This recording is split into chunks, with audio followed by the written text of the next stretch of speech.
السلام عليكم، ازيكم يا حبايبي؟ عاملين ايه؟ معانا النهارده خبر اخر شهور في 2024 مش هتكون حلوه خالص على اصحاب 4 ابراج فلكيه، فاحذروا لانها الاسوأ.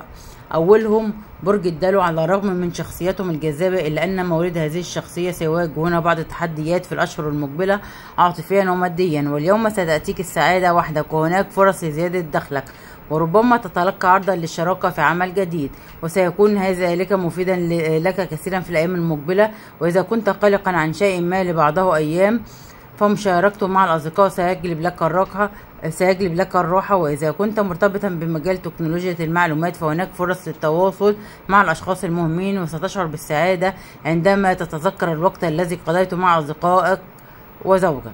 برج القوس. يعاني هذا البرج أيضا من مشاعر القلق والتوتر، ويواجه صعوبة في التركيز ويتعرض لخطر الإصابة بمشاكل صحية.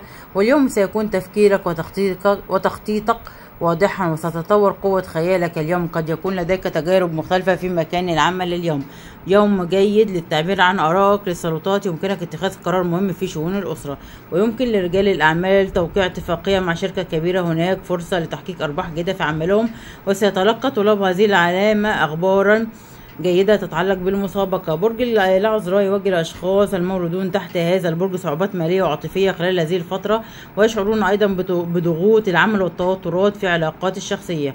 مواليد برج الحمل. يتخذ مواليد برج الحمل خطوات جريئة في مجال الاستثمارات، وذلك بسبب طبيعتهم المندفعة التي تدفعهم إلى اتخاذ قرارات مالية متهورة، مما يجعلهم عرضة للأزمات المالية. وبكده يكون ده الفيديو، والسلام عليكم ورحمة الله وبركاته.